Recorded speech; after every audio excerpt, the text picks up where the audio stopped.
ಎಲ್ರಿಗೂ ವರಮಹಾಲಕ್ಷ್ಮಿ ಹಬ್ಬದ ಶುಭಾಶಯಗಳು. ನಾನು ವರಮಹಾಲಕ್ಷ್ಮಿಗೆ ಚಕ್ಲಿ ಮಾಡಿದ್ದೆ. ಇದು ಬುಧವಾರ ಮಾಡಿರೋದು ಚಕ್ಲಿ, 2 ಡೇಸ್ಗಿಂತ ಮುಂಚೆ ಮಾಡಿರೋದು ಚಕ್ಲಿ. ಇದು ಯಾವ ರೀತಿಯಾಗಿ ಮಾಡೋದು ಅಂತ ನಾನು ಆಲ್ರೆಡಿ ಎಲ್ಲ ವೀಡಿಯೋ ಹಾಕಿದ್ದೇನೆ. ಹಾಗಾಗಿ ಇದರಲ್ಲಿ ಜಸ್ಟ್ ಏನೇನು ಮಾಡ್ತೀನಿ ಅಂತೇಳಿ ತೋರಿಸ್ತಾ ಇದ್ದೀನಿ ಅಷ್ಟೇ ವಿಡಿಯೋದಲ್ಲಿ. ಹಾಗೆಯೇ ಕೋಡ್ಬಳೆ ಮಾಡಿದ್ದೆ. ಇದು ಯಾವ ರೀತಿಯಾಗಿ ಮಾಡೋದು ಅಂತ ನಾನು ವಿಡಿಯೋ ಮಾಡಿಲ್ಲ.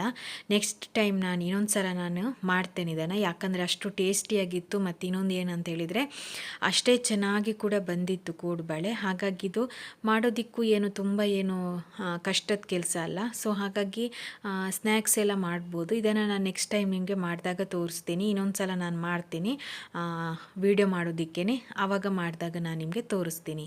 ನೆಕ್ಸ್ಟ್ ಬಂದು ರವೆ ಲಡ್ಡು ಮಾಡಿದ್ದೆ. ಇದು ಕೂಡ ನಾನು ಆಲ್ರೆಡಿ ನಿಮಗೆ ವಿಡಿಯೋ ಹಾಕಿದ್ದೇನೆ, ರವೆ ಲಡ್ಡು ಹೇಗೆ ಮಾಡೋದು ಅಂತೇಳಿ. ಸೊ ಹಾಗಾಗಿ ಜಸ್ಟ್ ತೋರಿಸ್ತಾ ಇದ್ದೀನಿ ರವೆ ಲಡ್ಡು ಹೇಗೆ ಮಾಡೋದು ಅಂತೇಳಿ. ಜಸ್ಟ್ ನಾನು ಏನು ಮಾಡಿದ್ದೀನಿ ವರಮಹಾಲಕ್ಷ್ಮಿ ಹಬ್ಬಕ್ಕೆ ಅದನ್ನು ಮಾತ್ರ ನಾನು ನಿಮ್ಮ ಜೊತೆ ಶೇರ್ ಮಾಡ್ತಾ ಇದ್ದೀನಿ. ಇದು ಬಂದು ಏನು ಸಕ್ಕರೆ ಪಾಕ ಮಾಡಿರೋದಲ್ಲ, ಜಸ್ಟ್ ಸಕ್ಕರೆನ ಹುಡಿ ಮಾಡಿಬಿಟ್ಟು ಹಾಲಿನಲ್ಲಿ ಕಲಸಿ ಮಾಡಿರೋ ರವೆ ಉಂಡೆ. ತುಂಬ ಸಾಫ್ಟಾಗಿರುತ್ತೆ ಮತ್ತು ಟೇಸ್ಟಿಯಾಗಿ ಕೂಡ ಇರುತ್ತೆ. ನೆಕ್ಸ್ಟ್ ಬಂದು ನಿಪ್ಪಟ್ಟನ ಮಾಡಿದ್ದೆ. ನಿಪ್ಪಟ್ಟು ತೋರಿಸ್ತಾ ಇದ್ದೀನಿ ಇವಾಗ ನಿಮಗೆ, ನೀವು ನೋಡ್ತಿರ್ಬೋದು. ಸೊ 4 ಬಗೆ ಮಾಡಿದ್ದೆ. ಫಸ್ಟು ಚಕ್ಲಿ, ನಿಪ್ಪಟ್ಟು, ರವೆ ಉಂಡೆ ಮತ್ತು ಕೋಡ್ಬಳೆ. ಇದು ಲಕ್ಷ್ಮಿಗೆ ಪ್ರಿಯವಾಗಿರುವಂತಹ ತಿನಿಸುಗಳು.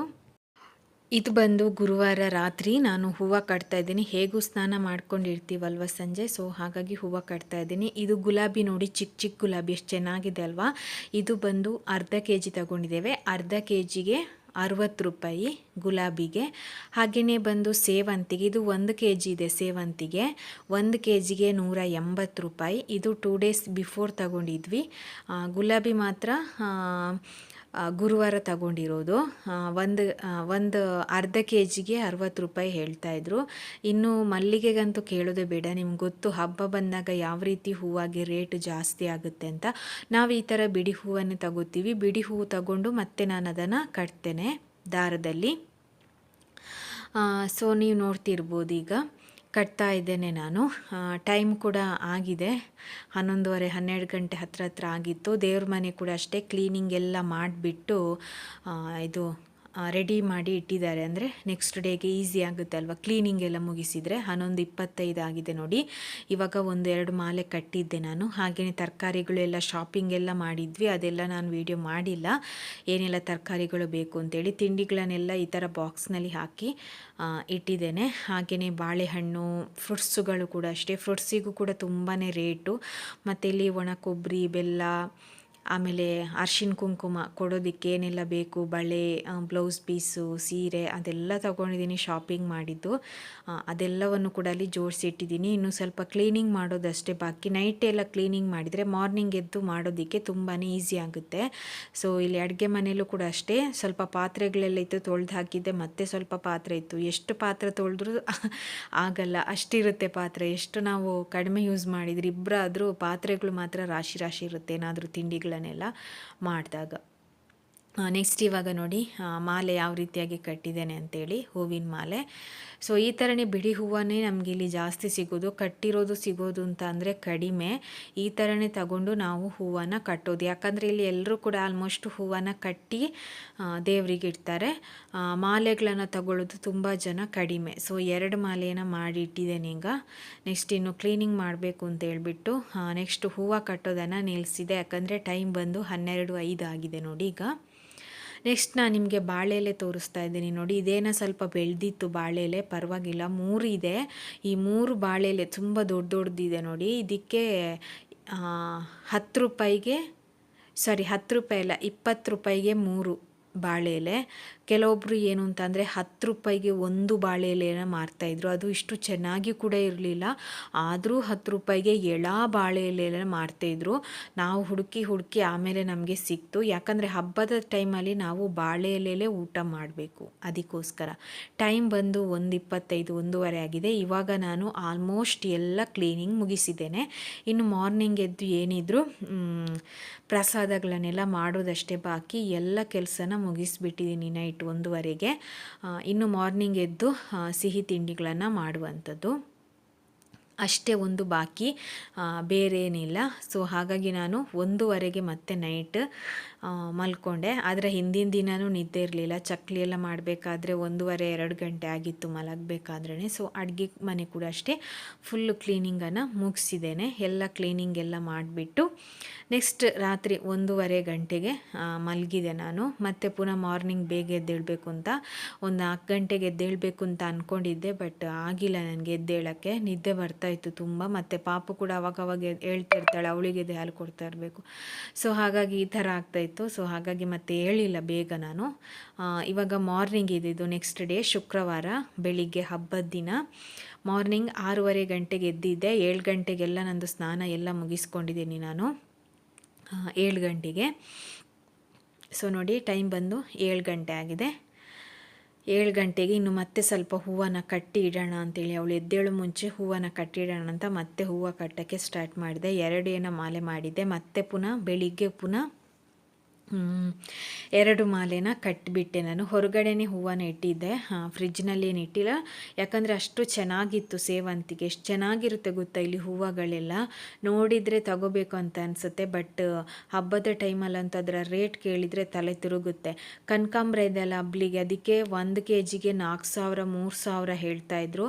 ಮತ್ತು ಮಲ್ಲಿಗೆಗಂತೂ ಕೇಳೋದೇ ಬೇಡ, 100 ಗ್ರಾಮಿಗೆ 300 ರೂಪಾಯಿ ಈ ಥರ ಎಲ್ಲ ಇರ್ತಾಯಿತ್ತು. ನಮಗೊಂದು ಸಣ್ಣ ಒಂದು ಚಿಕ್ಕ ಮಲ್ಲಿಗೆ ನಾವು ತಗೊಂಡಿದ್ವಿ ದೇವರಿಗೆ, ಅದಕ್ಕೇ ನಾವು 80 ರೂಪಾಯಿ ಕೊಟ್ಟಿದ್ದೇವೆ ನಾವು. ಯಾಕಂದರೆ ಮಲ್ಲಿಗೆ ಲಕ್ಷ್ಮಿಗೆ ಪ್ರಿಯ.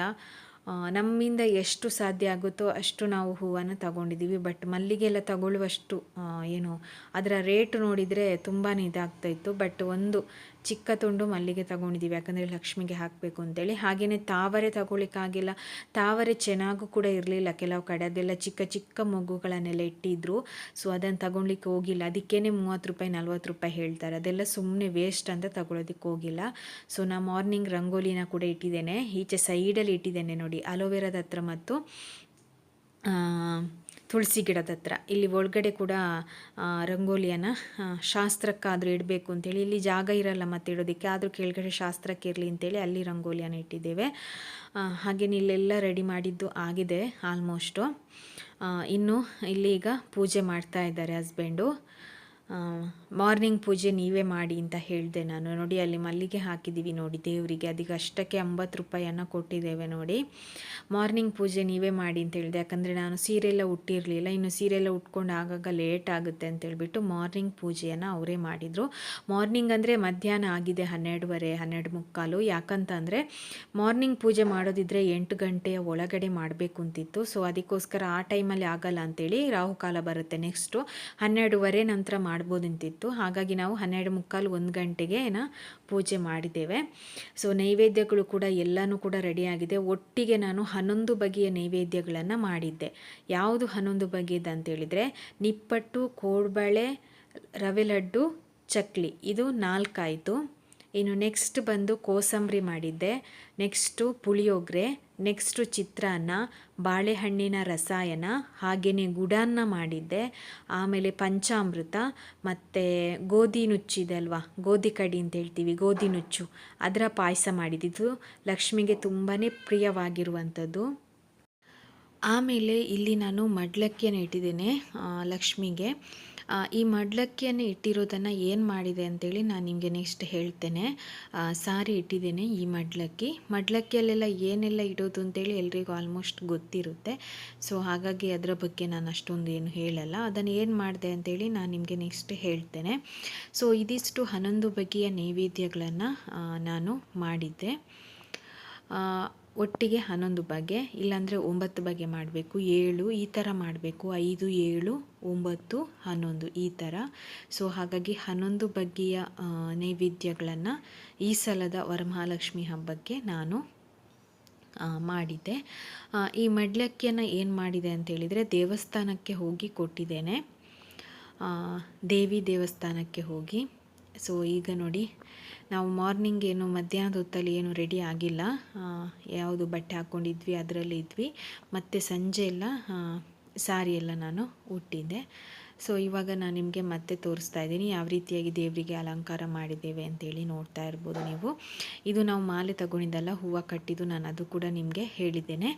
ಹಾಗೆಯೇ ಈ ಮಡ್ಲಕ್ಕಿಯನ್ನು ದೇವಿ ದೇವಸ್ಥಾನಕ್ಕೆ ತಗೊಂಡೋಗಿ ಕೊಡಬೇಕು. ಏನೆಲ್ಲ ಅದರಲ್ಲಿ ಇಟ್ಟಿರ್ತೀವಿ ಅದೆಲ್ಲವನ್ನು ತಗೊಂಡೋಗಿ ಕೊಡಬೇಕು. ಹಾಗೆಯೇ ಆ ಸೀರೆಯನ್ನು ಏನು ಮಾಡ್ತಾರೆ ಅಂತ ಹೇಳಿದರೆ ಶುಕ್ರವಾರ ದೇವಿಗೆ ಆ ಸೀರೆಯನ್ನು ಉಡಿಸ್ತಾರೆ, ನೀವು ತಗೊಂಡೋಗಿರೋದು. ಸೊ ಹಾಗಾಗಿ ನಾವು ಕೂಡ ಮಡ್ಲಕ್ಕಿಯಲ್ಲಿ ಏನೆಲ್ಲ ಇತ್ತು ಅದೆಲ್ಲವನ್ನು ಕೂಡ ತಗೊಂಡೋಗಿದ್ದೇವೆ. ನೆಕ್ಸ್ಟ್ ಡೇ ಸಂಜೆ ತಗೊಂಡೋಗಿದ್ದೆ ನಾನು ದೇವಿ ದೇವಸ್ಥಾನಕ್ಕೆ ತಗೊಂಡೋಗಿ ಈ ಮಡ್ಲಕ್ಕಿಯನ್ನು ಕೊಟ್ಟಿದ್ದೇನೆ. ಸೊ ಅದನ್ನು ಅವರು ಶುಕ್ರವಾರ ದೇವಿಗೆ ಈ ಸಾರಿಯನ್ನು ಉಡಿಸ್ತಾರೆ. ಸೊ ನೀವು ಸಾರಿ ಎಲ್ಲ ತಗೊಂಡೋದಾಗ ಸ್ವಲ್ಪ ದೊಡ್ಡದಾಗಿಯೇ ತಗೊಂಡೋಗಬೇಕು ಸಾರಿ. ಬ್ಲೌಸ್ ಪೀಸ್ ಎಲ್ಲ ತಗೊಂಡೋದ್ರೆ ಉಡ್ಸೋದಕ್ಕೆ ಆಗಲ್ಲ ದೇವಿಗೆ. ಸೊ ಹಾಗಾಗಿ ಇಲ್ಲಿ ಅರಿಶಿನ ಕುಂಕುಮ ಕೊಡೋದಕ್ಕೂ ನಾನು ಎಲ್ಲನೂ ಕೂಡ ರೆಡಿ ಮಾಡಿ ಇಟ್ಕೊಂಡಿದ್ದೇನೆ. ಈ ಮಡ್ಲಕ್ಕಿಯನ್ನು ದೇವಸ್ಥಾನಕ್ಕೆ ತಗೊಂಡೋಗಿ ಕೊಡ್ಬೋದು, ಅಥವಾ ಏನು ಅಂತ ಹೇಳಿದರೆ ಯಾರಾದರೂ ಬ್ರಾಹ್ಮಣ ಮುತ್ತೈದರಿದ್ದರೆ ಅವರಿಗೆ ಕೊಡ್ಬೋದು ಅಂತ ಹೇಳ್ತಾರೆ, ಅಥವಾ ಸ್ವಲ್ಪ ಏಜ್ ಆದವರಿದ್ದರೆ ಅವರಿಗೂ ಕೂಡ ಕೊಡ್ಬೋದು ಮುತ್ತೈದೆಗೆ. ಸೊ ಅದಕ್ಕಿಂತ ಏನು ಬೆಟರ್ ಅಂತ ಹೇಳಿದರೆ ದೇವಸ್ಥಾನಕ್ಕೆ ಹೋಗಿ ಕೊಟ್ಟರೆ ದೇವಿಗೆ ಸಾರಿನ ಉಡಿಸ್ತಾರಲ್ವ, ಅದೊಂದು ನಮಗೆ ನೆಮ್ಮದಿ ಇರುತ್ತೆ, ಖುಷಿ ಇರುತ್ತೆ. ಸೊ ಹಾಗಾಗಿ ನಾವು ದೇವಸ್ಥಾನಕ್ಕೆ ತಗೊಂಡೋಗಿ ಕೊಡ್ತೇವೆ. ಸೊ ಇವಾಗ ಮತ್ತೆ ನಾನು ನಿಮಗೆ ವಿಡಿಯೋದಲ್ಲಿ ತೋರಿಸ್ತಾ ಇದ್ದೀನಿ ನೋಡಿ ಯಾವ ರೀತಿಯಾಗಿ ದೇವರಿಗೆ ಅಲಂಕಾರ ಎಲ್ಲ ಮಾಡಿದ್ದೀವಿ ಅಂತೇಳಿ. ನೆಕ್ಸ್ಟ್ ಇಲ್ಲಿ ಈಗ ತುಳಸಿಗೆ ಪೂಜೆಯನ್ನು ಮಾಡ್ತಾ ಇದ್ದಾರೆ.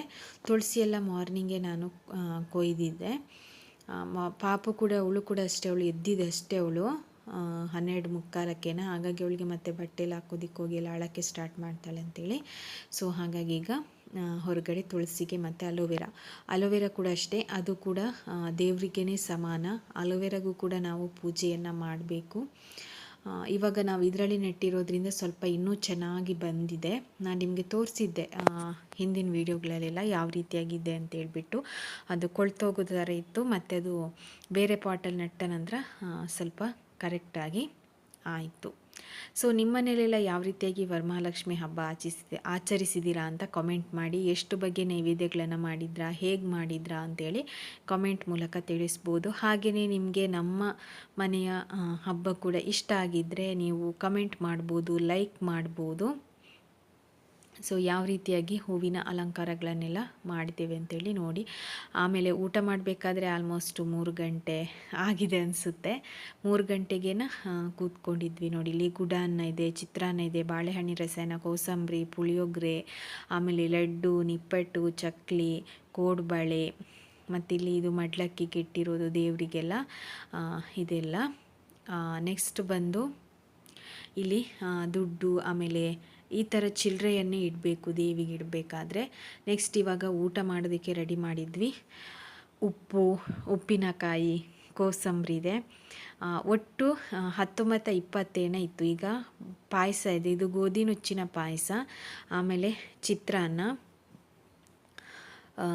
ನೆಕ್ಸ್ಟ್ ಬಂದು ಪುಳಿಯೋಗರೆ, ನೆಕ್ಸ್ಟ್ ಬಂದು ತೊಂಡೆಕಾಯಿ ಮತ್ತು ಕಡಲೆ ಹಾಕಿ ಪಲ್ಯ ಮಾಡಿದ್ದೆ, ಆ ಪಲ್ಯ. ಇನ್ನು 2ನೇ ಪಲ್ಯ ಬಂದು ಬೀನ್ಸ್ ಪಲ್ಯ ಮಾಡಿದ್ದೆ. ನೆಕ್ಸ್ಟ್ ಮೆಣಸಿನ್ಕಾಯಿ ಬಜ್ಜಿ, ನೆಕ್ಸ್ಟ್ ಬಂದು ಹಪ್ಪಳ ಮಾಡಿದ್ದೆ, ಸೆಂಡಿಗೆಲ್ಲ ಮಾಡಿದ್ದೆ. ನೆಕ್ಸ್ಟ್ ಬಂದು ಗುಡಾನ್ನ, ಇದನ್ನು ಕೂಡ ಹಾಕ್ತಾ ಇದ್ದಾರೆ ಈಗ ಎಲೆಗೆ. ನೆಕ್ಸ್ಟ್ ಬಂದು ಬಾಳೆಹಣ್ಣಿನ ರಸಾಯನ, ಇದೆಲ್ಲ ಪ್ರಸಾದಗಳು. ಎಕ್ಸ್ಟ್ರಾ ಮಾಡಿರೋದಂದರೆ ತೊಂಡೆಕಾಯಿ ಪಲ್ಯ, ಬೀನ್ಸ್ ಪಲ್ಯ, ಮೆಣಸಿನ್ಕಾಯಿ ಬಜ್ಜಿ, ಆಮೇಲೆ ಈಗ ರೈಸ್ ಹಾಕ್ತಾ ಇದ್ದಾರೆ. ರೈಸ್ ಜೊತೆ ರಸಮ್ ಕೂಡ ಅಷ್ಟೇ ಹುಡಿ ಹಾಕಿ ನಾನು ಮಾಡಿರೋದಲ್ಲ, ನಾನೇ ರಸಮ್ ಪೌಡ್ರ್ ಮಾಡ್ಕೊಂಡಿರೋದು. ಚೆನ್ನಾಗಿತ್ತು ರಸಮ್ ಮಾತ್ರ. ನೆಕ್ಸ್ಟ್ ಬಂದು ಹಪ್ಪಳ, ಸೆಂಡಿಗೆ, ನೆಕ್ಸ್ಟ್ ಬಂದು ರವೆ ಉಂಡೆ, ಚಕ್ಲಿ, ನಿಪ್ಪಟ್ಟು ಮತ್ತು ಕೋಡ್ಬಳೆ, ಇದೆಲ್ಲ. ಇದಿಷ್ಟು ಹಾಕಿದರೆ ವರಮಹಾಲಕ್ಷ್ಮಿ ಹಬ್ಬದ ಊಟ ಕೂಡ ರೆಡಿಯಾಗಿದೆ ನೋಡಿ. ಇನ್ನು ಊಟ ಮಾಡೋದೊಂದೇ ಬಾಕಿ ನೋಡಿ. ಎಲ್ಲ ಪಾತ್ರೆಗಳೆಲ್ಲ ಇದೆ. ಒಟ್ಟಿಗೆ ಒಂದು 19 ಐಟಮ್ಸ್ ಇತ್ತು ಟೋಟಲ್ ಲೆಕ್ಕ ಹಾಕಿದರೆ.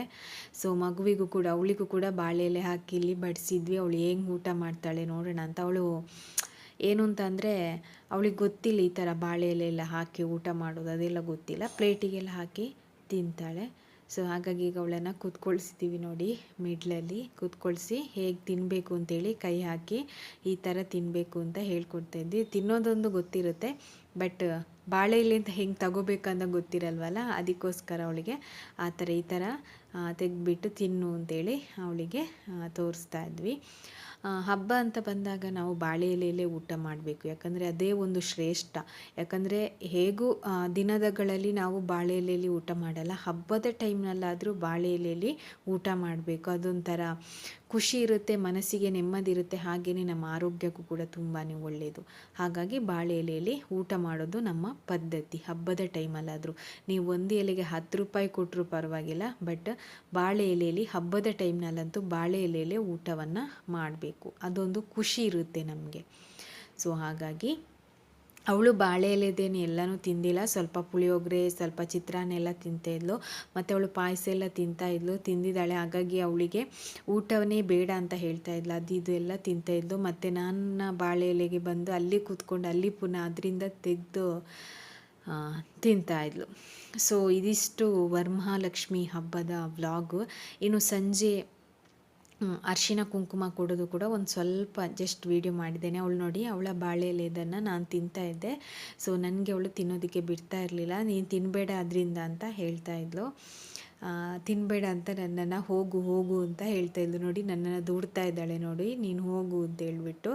ಸೊ ಅವಳಿಗೆ ಬಾಯಿಗೆ ಕೊಡ್ತಾ ಇದ್ದೆ ನಾನು, ಅವಳಿಗೂ ಕೂಡ ಬೇಡ ಅಂತ ಹೇಳ್ತಾಯಿದ್ಲು, ಸಾಕು ಅಂತ, ಹೊಟ್ಟೆ ಫುಲ್ಲಾಗಿದೆ ಅಂತ. ಆದರೂ ನಾನೆಲ್ಲ ತಿಂತೀನಿ ಅಂತೇಳಿ ಅವಳು ಕೂಡ ನಾನೇ ತಿಂತೀನಿ ಅಂತ ಮತ್ತೆ ಬಂದು ತಿಂತಾಯಿದ್ಲು, ನನ್ನನ್ನು ದೂಡ್ತಾ ಇದ್ಲು, ನೀನು ಹೋಗು ಅಂತ ಹೇಳ್ಬಿಟ್ಟು. ಇವಾಗ ಸಂಜೆ ಆಲ್ಮೋಸ್ಟ್ 6:30 6:45 ಆಗಿದೆ. ಸಂಜೆ ನಾನೇ ಪೂಜೆ ಮಾಡ್ತಾ ಇದ್ದೇನೆ, ಸಾರಿ ಎಲ್ಲ ಉಟ್ಟಿದ್ದೆ. ಸೊ ಹಾಗಾಗಿ ಪೂಜೆಯನ್ನು ಮಾಡ್ತಾ ಇದ್ದೇನೆ. ಆಮೇಲೆ ಪಾಪಿಗೂ ಕೂಡ ಬಟ್ಟೆ ಎಲ್ಲ ಹಾಕಿದ್ದೆ ಹೊಸದು. ಮಧ್ಯಾಹ್ನ ಹಾಕಬೇಕು ಅಂತ ಅಂದ್ಕೊಂಡಿದ್ದೆ, ಬಟ್ ಟೈಮ್ ಇರಲಿಲ್ಲಲ್ಲ. ಮಧ್ಯಾಹ್ನ ಊಟ ಮಾಡುವಾಗಲೇ 3 ಗಂಟೆ ಆಗಿತ್ತು, ಎಲ್ಲ ಮತ್ತೆ ರೆಡಿ ಮಾಡಬೇಕಾದ್ರೆ. ಮತ್ತೇನಂತ ಹೇಳಿದ್ರೆ, ಮಗು ಎಲ್ಲ ಇದ್ದಾಗ ಅವರಿಗೆ ಹೊಟ್ಟೆಗೆ ಏನಾದರೂ ಕೊಡಬೇಕು, ಅವರಿಗೆ ನೀರು ಕೊಡೋದು, ಅವಳನ್ನು ನೋಡ್ಕೊಳ್ಳೋದು ಅದೇ ಆಗಿಬಿಡುತ್ತೆ. ಸೊ ಆಗ ಸ್ವಲ್ಪ ಏನಾಗುತ್ತೆ, ಟೈಮಿಂಗ್ಸ್ ಎಲ್ಲ ಆಚೆ ಈಚೆ ಆಗೋದು ಹಾಗೇ ಆಗುತ್ತೆ. ಅವಳಿಗೂ ಕೂಡ ಹೊಸ ಬಟ್ಟೆ ಹಾಕಿದ್ದೆ. ಸೊ ಇವಾಗ ಹೊರಗಡೆ ಕೂಡ ಪೂಜೆ ಮಾಡ್ತಾ ಇದ್ದೇನೆ. ಇನ್ನು ಪೂಜೆ ಎಲ್ಲ ಮಾಡಿಬಿಟ್ಟು ಅರಿಶಿನ ಕುಂಕುಮಕ್ಕೆ ಕರೆಯೋದು. ಫಸ್ಟ್ ನಾವು ನಮ್ಮ ಮನೆಯಿಂದ ನಾವು ಹೋಗಬಾರ್ದು, ನಮ್ಮ ಮನೆಗೆ ಯಾರಾದರೂ ಒಬ್ಬರು ಬರಬೇಕು ಅರಿಶಿನ ಕುಂಕುಮಕ್ಕೆ, ಆಮೇಲೆ ನಾವು ಬೇರೆಯವರು ಕರೆದಾಗ ಬೇರೆಯವರ ಮನೆಗೆ ಹೋಗಬೇಕು. ಇದೇ ಒಂದು ಪದ್ಧತಿ. ಸೊ ಹಾಗಾಗಿ ಕರೆದಿದ್ರು ನಾನು, ಬಟ್ ಹೋಗಿಲ್ಲ, ನಮ್ಮ ಮನೆಗೆ ಯಾರಾದರೂ ಒಬ್ಬರು ಬರಲಿ ಅಂತೇಳಿ. ಸೊ ನಾನು 3 ಜನ ಮುತ್ತೈದೆಯರನ್ನು ಕರೆದಿದ್ದೆ. ಮತ್ತು ಹಬ್ಬ ಅಂತಂದಾಗ ಮಕ್ಕಳದು ಆಟ ಜಾಸ್ತಿ ಇರುತ್ತೆ ಅವತ್ತು ಹಬ್ಬದ ಟೈಮಲ್ಲಿ, ತುಂಬಾ ಜಾಸ್ತಿ ಆಟ ಮಾಡ್ತಾಯಿದ್ರು. ಈಗ ಅವಳು ನಮಸ್ಕಾರ ಮಾಡ್ತಾ ಇದ್ದಾಳೆ. ಸೊ ನಾನು ಇದು ಒಂದೇ ವೀಡಿಯೋ ಮಾಡಿದ್ದು, ಒಬ್ಬರಿಗೆ ಕೊಡೋದು ಮಾತ್ರ, ಜಸ್ಟ್ ಒಂದು ವೀಡಿಯೋ ಅಂದರೆ ಕೊಟ್ಟಿದ್ದೇನೆ ಅಂತೇಳಿ ಜಸ್ಟ್ ಒಂದು ವೀಡಿಯೋವನ್ನು ಮಾಡಿದ್ದೇನೆ ಅಷ್ಟೇ. ಸೊ ಮತ್ತು ಯಾರ್ದು ನಾನು ವೀಡಿಯೋನ ಮಾಡಿರಲ್ಲ. 3 ಜನ ಮುತ್ತೈದೆಯರನ್ನು ಕರೆದಿದ್ದೆ, 3 ಜನಕ್ಕೆ ಕೊಟ್ಟಿದ್ದೇನೆ. 3 ಜನ ಇಲ್ಲಾಂದರೆ 5 ಜನ ಈ ಥರ ಕರಿಬೇಕು. ಸೊ ಹಾಗಾಗಿ 3 ಜನರ ಮುತ್ತೈದೆಯರನ್ನು ಕರೆಸ್ಬಿಟ್ಟು ಬ್ಲೌಸ್ ಪೀಸು, ಬಳೆ, ಅರಿಶಿನದ ಕೊಂಬು, ಆಮೇಲೆ ಅರಿಶಿನ ಕುಂಕುಮ ಅದೆಲ್ಲ ಕೊಡಬೇಕು ನೋಡಿ, ಈ ಥರ ಬ್ಲೌಸ್ ಪೀಸ್ ಎಲ್ಲ. ಸೊ ಇದಿಷ್ಟು. ಮತ್ತು ನಾನು ಅವರ ಮನೆಗೂ ಕೂಡ ಹೋಗಿದ್ದೆ, ನಾನು ಅರಿಶಿನ ಕುಂಕುಮ ಎಲ್ಲ ತಗೊಳ್ಳೋದಕ್ಕೆ. ಸೊ ಇದಿಷ್ಟು ವರಮಹಾಲಕ್ಷ್ಮಿ ಹಬ್ಬದ ವ್ಲಾಗ್. ನಿಮ್ಗೆ ಇಷ್ಟ ಆದರೆ ಲೈಕ್ ಮಾಡಿ, ಶೇರ್ ಮಾಡಿ, ಕಮೆಂಟ್ ಮಾಡಿ. ಈ ಥರ ನೀವು ಹೂವು, ಅರಿಶಿನದ ಕೊಂಬು, ಆಮೇಲೆ ವೀಳ್ಯದೆಲೆ, 2 ವೀಳ್ಯದೆಲೆ ಮತ್ತು 2 ಅಡಿಕೆ, ಆಮೇಲೆ ಬಳೆ ಮತ್ತು ಬ್ಲೌಸ್ ಪೀಸು, ಅರಿಶಿನದ ಕೊಂಬು, ಆಮೇಲೆ ಅರಿಶಿನ ಮತ್ತು ಕುಂಕುಮ, ಇದರ ಒಂದು ಚಿಕ್ಕ ಪ್ಯಾಕೆಟ್ಗಳು ಸಿಗುತ್ತೆ ನಿಮಗೆ, ಅದೆಲ್ಲ ಕೊಡಬೇಕು. ಮುತ್ತೈದೆ ಅಂದಾಗ ಕುಂಕುಮ, ಅರಿಶಿನ ಅದೆಲ್ಲ ಪ್ಯಾಕೆಟ್ಗಳಲ್ಲಿ ಸಿಗುತ್ತೆ. ಸೊ ಅದೆಲ್ಲ ಕೊಡಬೇಕು. ಅರಿಶಿನದ ಕೊಂಬು ಕೊಡಬೇಕು, ವೀಳ್ಯದೆಲೆ ಮತ್ತು ಅಡಿಕೆ, ಬ್ಲೌಸ್ ಪೀಸು, ಬಳೆ ಈ ಥರ ಕೊಡುವಂಥದ್ದು. ಸೊ ನಿಮ್ಗೆ ಇಷ್ಟ ಆದರೆ ಲೈಕ್ ಮಾಡಿ, ಶೇರ್ ಮಾಡಿ, ಕಮೆಂಟ್ ಮಾಡಿ. Bye friends.